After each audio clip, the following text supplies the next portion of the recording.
et la société Péris, partenaire du rugby languedocien, vous présente Série Rugby.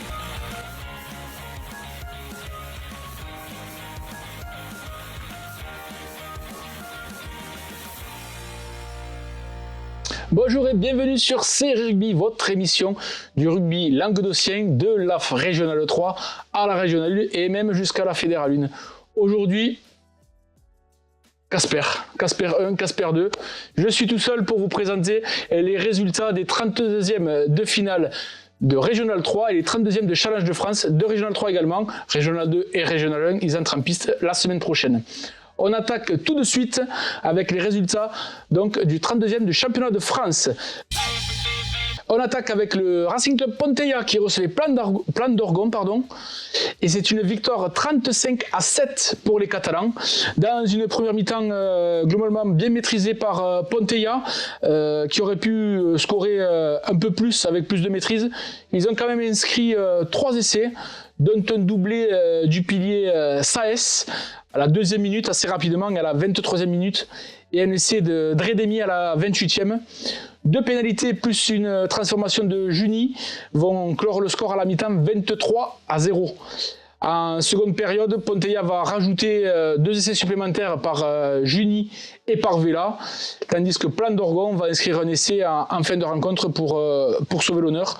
Ponteilla qui passe ce tour, passe une équipe de Plan d'Orgon valeureuse qui n'aura jamais fermé le jeu, mais les Catalans étaient supérieurs, donc ils s'imposent 35-7. La rencontre suivante, c'est Gémenos qui recevait Cruzy Saint-Chinian 40, les joueurs de Cruzy Saint-Chinian 40 qui avaient été éliminés prématurément en Occitanie et qui, pour bien préparer cette rencontre, étaient partis la veille.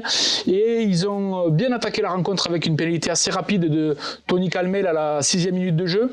Gémenos va répliquer à la 14e 3 partout. Les joueurs provençaux qui vont tenir les 30 premières minutes, mais c'est Nicolas Mourgue qui va inscrire le premier essai de la rencontre en coin pour passer devant 8-3 puis 8-6 après une pénalité de Gémenos, et finalement c'est Lucas Cruzio qui va ajouter un nouvel essai plus une pénalité de Calmel. On tourne à 18-6 à la pause. En seconde période, avec le vent dans le dos, les joueurs de Cruzy Saint-Chinian 40 sur ce terrain synthétique, ils vont un peu plus dérouler, même s'il faisait très chaud. Il y aura un essai de l'ailier Mathis Bunel à la 50e minute, puis un deuxième essai de Nicolas Mourgue. Un deuxième essai également de l'ailier Mathis Bunel. Et enfin, pour clore le score, c'est le second de ligne Alexandre Cavillon qui va inscrire un essai. Victoire finale 44-6 pour les joueurs de Cruzy Saint-Chinian 40 qui passent ce tour. La rencontre suivante, c'est Canet-Dode qui recevait Chaméra. Et les Canetois de Walter se sont imposés sans coup férir à la maison 48-10, une large victoire des nouveaux champions d'Occitanie qui enchaînent de suite après la finale.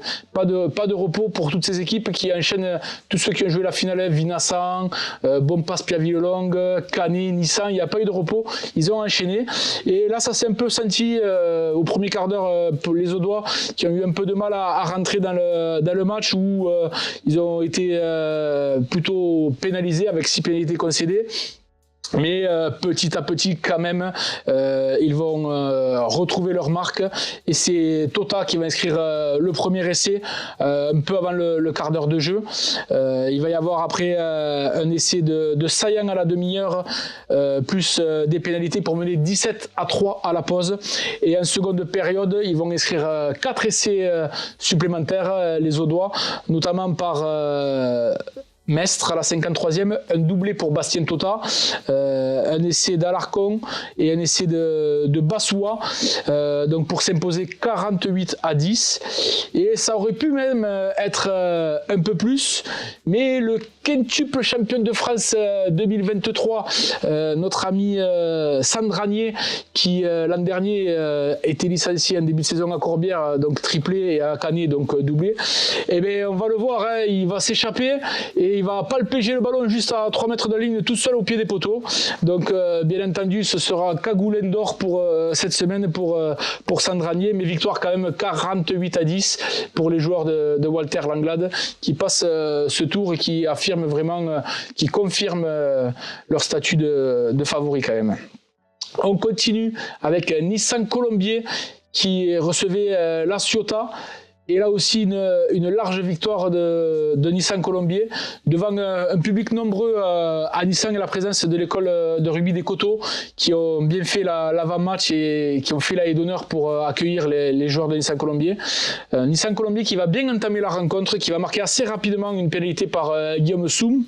Ils vont être omniprésents dans le jeu, surtout dans le camp des visiteurs, sans vraiment concrétiser. Il va falloir attendre la 26e minute de jeu pour que Roumaniac inscrive un essai au pied des poteaux. Avec la transformation de Soum, on est à 10-0. La Ciotat va inscrire 2 pénalités juste avant la mi-temps, 10-6. Au retour des vestiaires, c'est Estève pour les locaux qui va inscrire un nouvel essai, 15-6. La Ciotat qui va essayer de mettre son jeu en place, mais qui ne va pas y arriver, qui va tomber vraiment sur une belle équipe de Nissan Colombie qui va réussir à les contrecarrer et qui va justement ajouter 2 essais supplémentaires par Camps et par Mané qui seront transformés par Soum, et le match à la 70e atteindra son score de 36-6 et plus Rennes. Il y aura un dernier essai qui sera inscrit par Puech, 36-6 score au final. Nissan Colombier qui se lance bien dans cette campagne de France et qui affrontera donc Grane au tour d'après. La dernière rencontre pour nos équipes languedociennes dans ce championnat de France, c'est Vauvert qui se déplaçait à Olioul, et malheureusement Olioul, champion Provence, qui va l'emporter 36-29 sur nos amis gardois. Mais les joueurs de Vauvert qui vont quand même vendre chèrement leur peau. Ils vont jouer dans le camp olioulais dès les premières minutes. Ils vont louper quelques points au pied, mais finalement c'est Olioul qui va marquer le premier avec un essai à la 7e minute de jeu.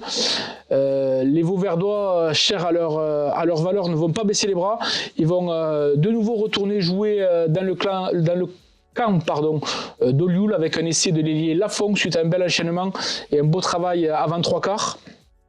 Malheureusement, les gardois un peu indisciplinés vont être beaucoup sanctionnés, un carton blanc, un carton jaune, et du coup les joueurs de Lille vont en profiter et vont inscrire 3 essais en 10 minutes pour porter le score à 29-5 à la mi-temps. Au retour des vestiaires, les Vauverdois qui vont revenir à 15 vont profiter cette fois-ci de l'indiscipline des locaux pour inscrire un essai par leur pilier Akasbi qui sera transformé.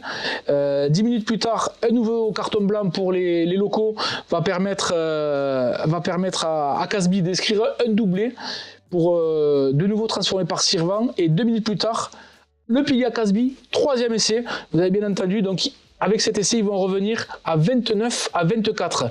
Alors que la première mi-temps était assez mal embarquée, ils sont bien revenus les joueurs de Vauvert. Ils vont même inscrire un essai par Pasqualini à la 75e sur une pénale touche, 29 partout.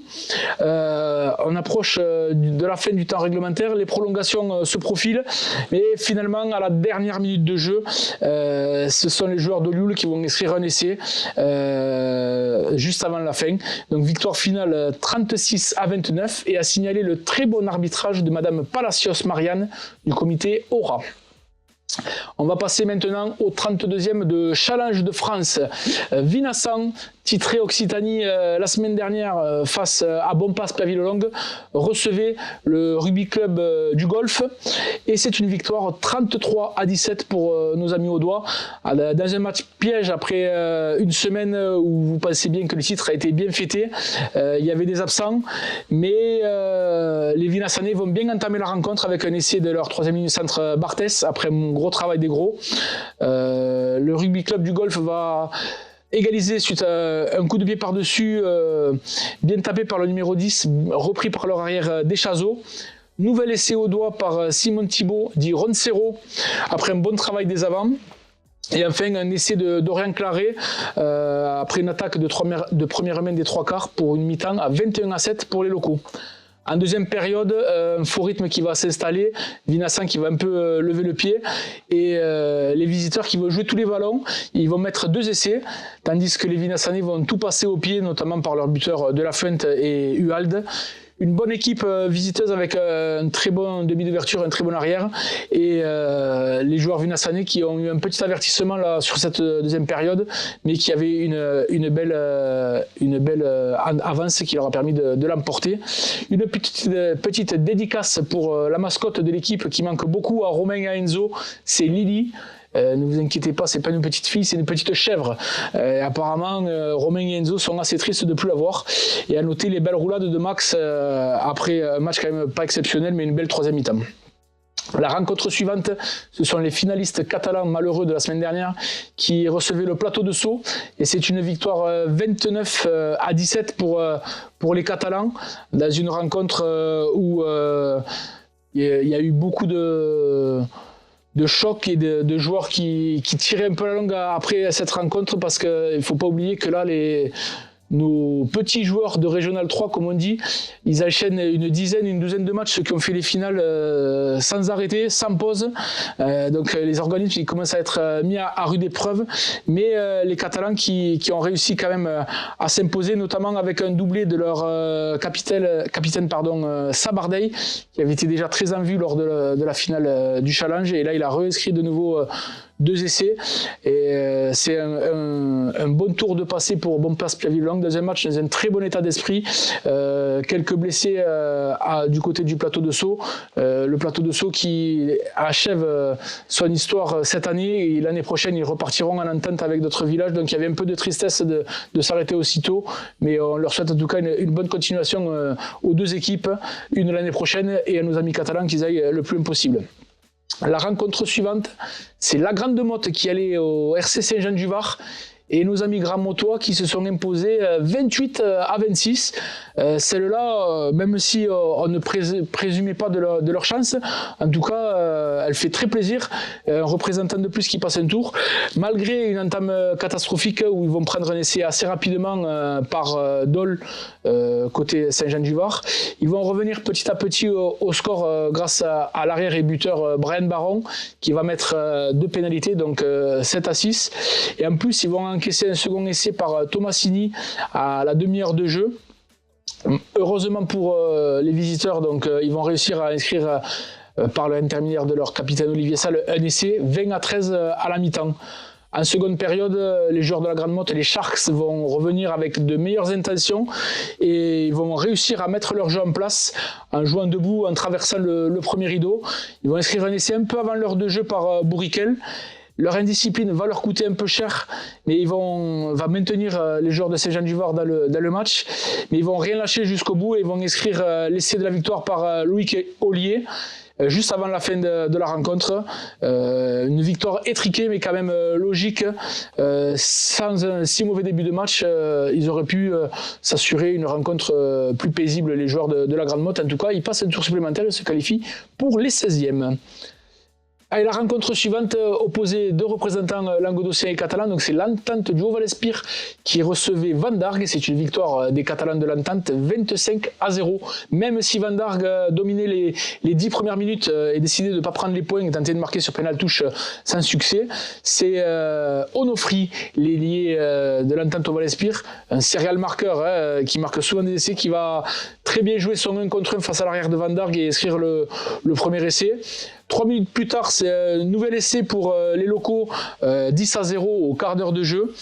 Il va y avoir une petite échauffourée où il y aura des cartons, un rouge et un jaune distribués avant la mi-temps. Et on reste à 10-0 à la mi-temps. En seconde période, nouvel essai pour l'Entente du Haut-Val-Espire. Le score de 15-0 était même flatteur pour les visiteurs, tant l'emprise des Catalans était grosse sur cette rencontre. À l'heure de jeu, ils vont mettre une pénalité pour mettre Vandargue à 18 points. Le match était vraiment à sens unique au Val-Espire. Et la défense des ours du Val-Espire infranchissable. Les visiteurs qui vont vraiment jamais réussir à trouver la faille. Il va y avoir un dernier essai par le 3e ligne de l'Entente du Val-Espire à la 70e minute de jeu, qui va sceller le score à 25-0. Il y avait beaucoup trop d'écart entre ces 2 équipes. Beaucoup de vaillance quand même à souligner de la part de Vandargue. Un excellent arbitrage arbitrage de monsieur Porté et une très bonne réception offerte par les Catalans aux deux équipes. À noter enfin côté Van Dargue le départ à la retraite de Titou Méalé, 39 ans, et de Julien Bille, 36 ans, qui raccrochent les crampons après cette saison. Donc deux vrais messieurs qui ont été apparemment très bien fêtés dans le bus du retour. Donc chapeau messieurs et bonne retraite. Et enfin, la dernière rencontre qui nous intéressait, c'était le RAC qui recevait Prat Bon Repos. Et là, gros score, les joueurs de Cerdagne-Cap-Sir qui s'imposent 73-0. Un match sérieux du RAC face à une équipe de Prat qui n'était pas venue pour faire de la figuration. Mais ils vont inscrire un essai assez rapidement, les Catalans, dès la première minute de jeu. Et va continuer sur ce rythme pour arriver à la pause à 47-0.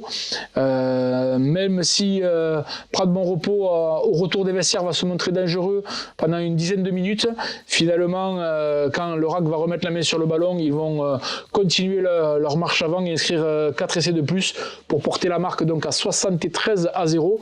Un gros score pour un 32e de championnat de France. Au total, il y aura eu 11 essais de marqués. 2 juniors étaient présents quand même dans les rangs du RAC, comme tout au long de la saison. Donc les marqueurs d'essais, 2 essais pour le centre Hugo Siani, 2 essais pour l'ailier Julien Bozom, 2 essais pour le numéro 8 Guillaume Roux, un essai de Clément Magnon, un essai d'Alex Giffard, un essai de Louis Salle, un de pénalité et un de Sylvain Lienza. Donc beaucoup d'essais derrière quand même. Si on compte bien, il y en a 2, 4, je compte en même temps, 5, 6 essais derrière contre 3 essais d'avant et un essai de pénalité. Prat n'aura quand même jamais baissé les bras, jamais lâché le morceau, a fait preuve de courage tout au long de la rencontre, mais il y avait vraiment un gros niveau d'écart entre ces deux équipes, un super état d'esprit sur le terrain, un très bon arbitrage de monsieur Tanguy Go et de ses assesseurs, et enfin une petite dédicace à Paco Meunier et à Clément Magnon, qui tous les deux apparemment ont pas pris que du pétrole dans la troisième mi-temps parce qu'ils ont perdu tous leurs cheveux. Donc bravo messieurs, victoire 73-0. Globalement, nos équipes se sont vraiment bien comportées. On va avoir encore beaucoup de représentants en Régional 3. En tout cas, on se retrouve vendredi. J'espère que j'aurai été rejoint par des chroniqueurs, c'est pas sûr. Et on vous présentera donc les 16e de Régional 3 et les 32e de Régional 2 et de Régional 1. En attendant, transpirez bien sur tous les terrains.